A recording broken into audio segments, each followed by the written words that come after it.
Hello guys, તો હું આજે તમારી માટે લઈને આવી છું પાત્રાની રેસીપી। તો પાત્રા ખાવામાં તો બધાને બહુ ભાવે, તો કેવી રીતના બને ચલો બતાવું તમને રેસીપી।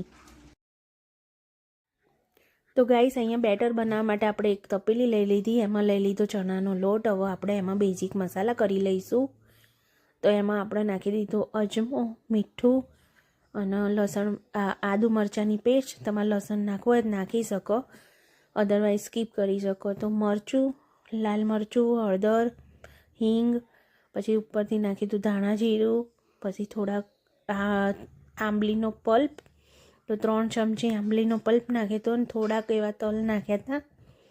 અને પછી નાખી દીધો ગોળ અને હવે પાણી રેડવાનું। તો પાણી થોડું થોડું રેડીને અને પછી સ્મૂથ બેટર બનાવી લેવાનું। વધારે પાણી ના પડી જાય એનું ધ્યાન રાખવાનું, બહુ પાતળું નહીં કરી દેવાનું। તો ઉપરથી નાખે તો ગરમ મસાલો અને હવે આપણું બેટર થઈ ગયું રેડી। તો આટલું પતલું રાખવાનું બેટર।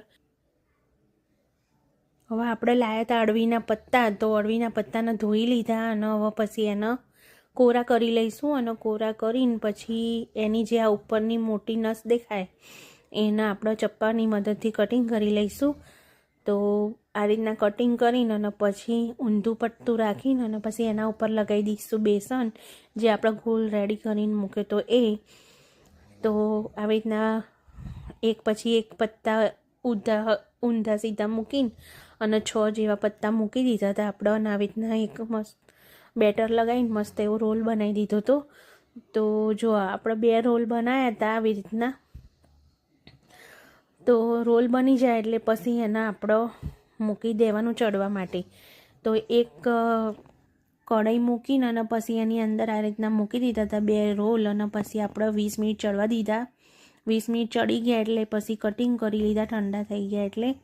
અને પછી આપણે મૂકી દીધો તો વઘાર। તો વઘારમાં રહી, જીરું અને તલથી આપણે વઘાર કરી લીધો તો અંદર થોડી હિંગ અને હળદર નાખી હતી અને પછી અંદર ઉમેરી દીધા પાત્રા અને પાત્રા ઉમેરીને પછી એને હલાવી લીધા અને પછી થઈ જાય એટલે સર્વિંગ પ્લેટમાં કાઢી લીધા હતા। અને પછી ઉપરથી ગાર્નિશ કરી હતી કોથમીર અને નારિયેળથી।